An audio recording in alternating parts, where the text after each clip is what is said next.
There is a silent language spoken in almost every room you enter, yet most men are completely deaf to it.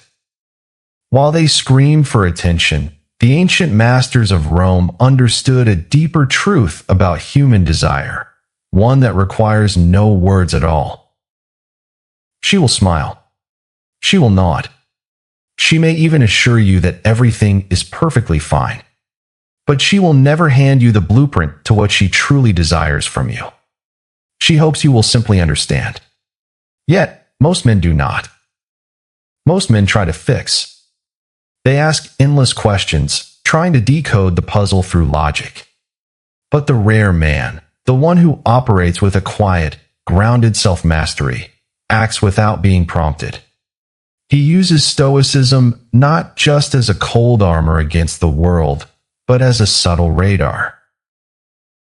A radar that senses the unspoken frequencies of human connection.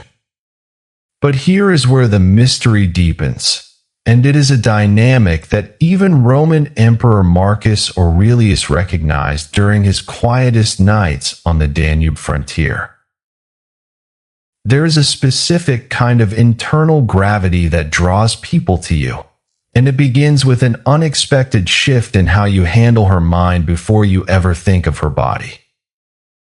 Imagine a world where everyone is trying to sell themselves. Men flex their status, their achievements, their fast-paced lifestyles on digital screens, hoping to buy attraction. But she does not crave another salesman. She craves depth. She wants a man who sees conversational intimacy as the ultimate foreplay. This has nothing to do with intellectual superiority. It is about absolute presence. Consider what happens when she says, "I had a strange day." The average man immediately jumps into solution mode. He asks, "What happened?" or tries to fix the problem. But the Stoic man pauses. He looks into her eyes and gently invites her to unravel, saying simply, "Tell me what made it strange." This is the art of unpacking the emotional file.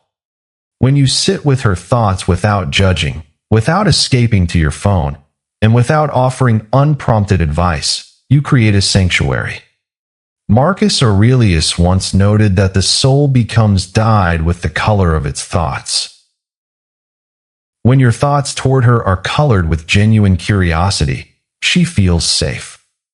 You are no longer just another man trying to take something from her. You are the rare man who actually wants to understand her. But how do you maintain this depth without becoming overly accessible? This brings us to a paradox that almost no one notices. To become unforgettable, you must learn how to own the room, and then disappear like a ghost. Confidence is never loud. True presence does not demand to be the center of attention. Have you ever noticed the man who enters a space and immediately begins performing? He speaks loudly, laughs excessively, and tries desperately to control the narrative. He is acting. Now picture the Stoic. He enters quietly. He observes, he listens, and he calculates. When he finally speaks, his words carry the weight of thunder because they were preceded by deliberate silence. He does not overshare his history or beg for pity. And then, once his presence has been felt, he steps back into the shadows. This is not the childish act of modern ghosting. This is strategic absence. It is the realization that scarcity breeds value. The philosopher Seneca wrote that true happiness is to enjoy the present without anxious dependence on the future. When you are unbothered by the need for constant approval, even hers, you project an undeniable strength. By saying less, posting less, and maintaining a rich inner world that she cannot easily map, you ignite her curiosity. She begins to wonder what you know that she does not. And that wonder is the very seed of desire. But there is an even deeper level of this silent dance, one that moves from the mind directly to the soul. There is a moment in every interaction where a woman silently asks herself, Does he truly feel me? Not just hear the words, but feel the weight behind them. Most men panic in the silence. They fill the quiet spaces with cheap jokes, nervous chatter, or empty compliments.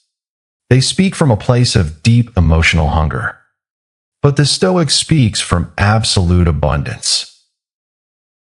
He understands that sometimes abundance has no need for words. Picture this. You are sitting together, and the conversation naturally drifts into silence. Instead of shifting uncomfortably or searching for something to say, you simply hold her gaze. You let the silence sit between you like a heavy velvet curtain. It might make her slightly nervous at first. She might play with her hair or look away, because she is not used to a man who can inhabit stillness without demanding anything in return. And when you finally do speak, you make it count. A simple, quiet acknowledgement that you understand her, even without the explanations, will linger in her mind far longer than any rehearsed pickup line. You have shown her that you can handle the quiet. You have shown her that her storm does not shake your foundation. This leads us to the final, most intoxicating secret of all, making her chase what she cannot easily define. We are naturally drawn to emotional suspense. We do not fall for easy answers. We fall for the questions that keep us awake at night. Yet most men lay all their cards on the table instantly. They flood her with attention, constant messages, and immediate validation, becoming a book she has already read. Be the locked journal instead. This is not about manipulation or playing childish mind games. It is about having a life and a purpose so compelling that your entire existence does not rotate around her. You are warm and present when you are together, yet completely detached and self-contained when you are apart. This contrast creates a healthy pull. It allows space for her to miss you, to assign meaning to your absence, and to wonder where you are. As Epictetus taught, no great thing is created suddenly. The deep, magnetic attraction that lasts is built in the quiet intervals when you are not there. By refusing to chase, by refusing to beg for validation, and by standing firmly in your own skin, you become the mystery she wants to solve. Stop trying to convince her of your value with endless words. Start moving her with your stillness. Stop seeking her approval, and start being the man who remains unshaken when the room goes quiet. Because the Stoic does not desperately pursue love. He simply cultivates the kind of character that love cannot help but follow. If these words found a home in you today, consider subscribing to our circle and share your thoughts in the comments below. Let us know the one change you will make in your life today. Until next time, stay silent, stay strong, and stay stoic.